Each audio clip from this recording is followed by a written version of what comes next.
જય સોમનાથ। આજના આ ક્ષત્રિય ઠાકોર રાજપૂત અસ્મિતા સંમેલનની અંદર સૌ પ્રથમ પરમ પૂજ્ય ધર્મગુરુ સંતોષીના ચરણોમાં વંદન કરું છું। સાથે સાથે પોતાના ક્ષેત્રફળ પોતાના વિસ્તારના અને સમાજનું પ્રતિનિધિત્વ કરતા આ લોકશાહી દેશની અંદર રાજકીય પ્રતિનિધિત્વ કરતા અઢારે આલમનું પ્રતિનિધિત્વ કરતા એવા સમાજના રાજકીય આગેવાનોને વંદન કરું છું અને મારા જેવા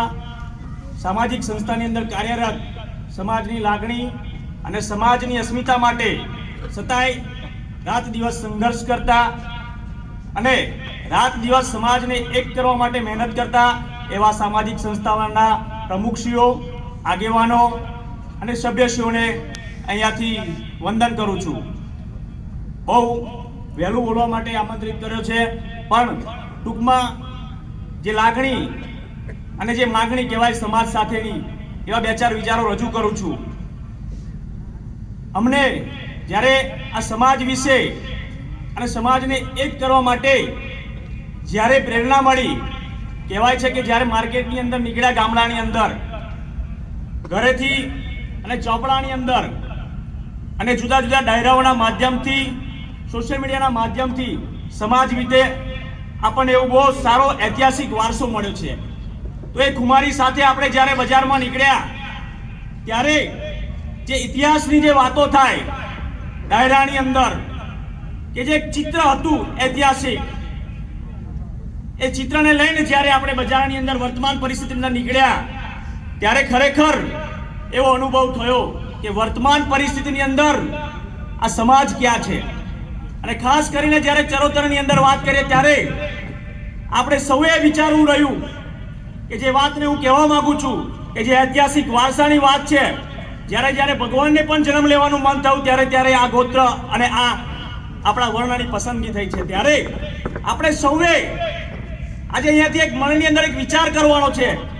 કે જે આટલો સમૃદ્ધ ઐતિહાસિક વારસો ધરાવતો સમાજનું આજે વાસ્તવિક ચિત્ર કહેવાય છે કે ભૂતકાળની અંદર જેટલાઓ રાજાઓ થયા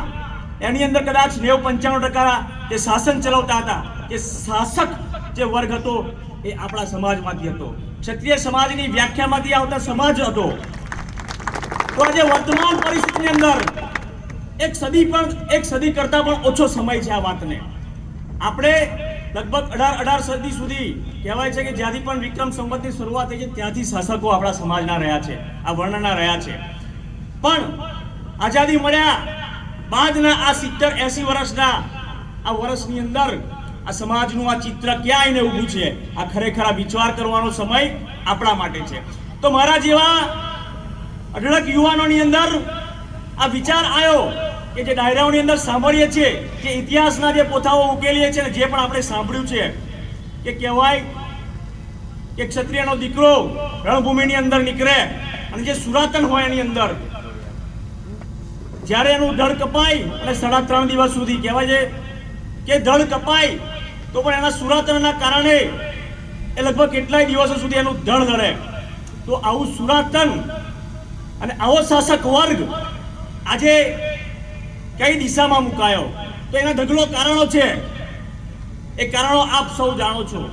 તો મારા જેવા યુવાનોની અંદર એક વિચાર આવ્યો જ્યારે ચરોતરની વાત કરી તો કે ભાઈ હવે આ સદીની અંદર કહેવાય છે કે આપણે બધા તલવારની પૂજા કરીએ છીએ, હથિયારોની પૂજા કરીએ છીએ, પણ અત્યારે આ સમયની અંદર the most powerful weapon is the education. શિક્ષણ એ જ પાવરફુલ હથિયાર છે આજના સમયની અંદર, અને આ સત્યને આપણે સ્વીકારવું પડશે। કહેવાય છે ઇતિહાસની અંદર તો લખેલું છે એ આપણો સમૃદ્ધ વારસો છે, પણ જ્યારે આ સદીની વાત કરવામાં આવે ત્યારે શિક્ષણ વગર કશું પણ શક્ય નથી। તો આવા આ શૈક્ષણિક ક્ષેત્રની અંદર સમાજને આગળ લઈ જવા માટે મારા જેવા યુવાનો કે આપણા આણંદ જિલ્લા, ખેડા જિલ્લાની અંદર જેટલી પણ સામાજિક સંસ્થાઓ ચાલે છે એ સતત રાત દિવસ સમાજની અસ્મિતા માટે, સમાજના સંઘર્ષ માટે અને સમાજના યુવાનોના આવનારી પેઢીના ભવિષ્ય માટે સતત આ બાબતે વિચારશીલ હતી કે સમાજ એક જાજમ પર ક્યારે આવશે। એવી કેવી ભૂલો રહી ગઈ કે આપણા સમાજના આગેવાનો પક્ષાપક્ષીની અંદર એક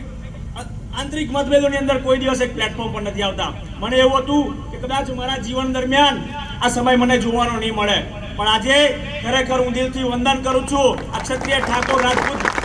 સમિતિનો,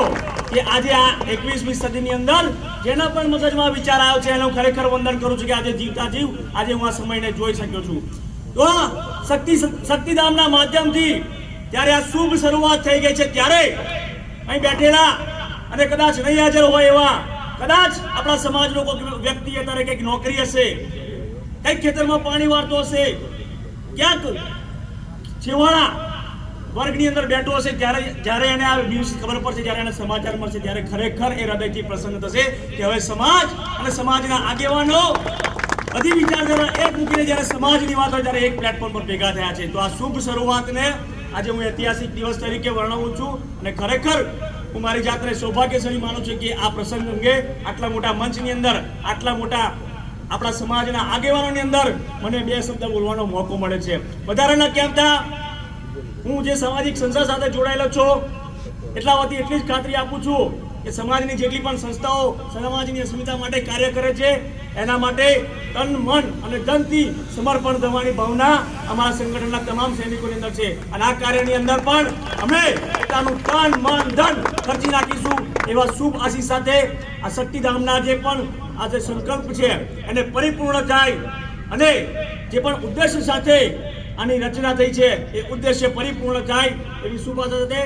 દાદા ભાજી દાદાને, સોમનાથ દાદાને અને મા ભવાનીને અહીંયાથી વંદન કરું છું, પ્રાર્થના કરું છું કે મારા જેવા આ યુવાનોને અને ખાસ કરીને આ સમિતિને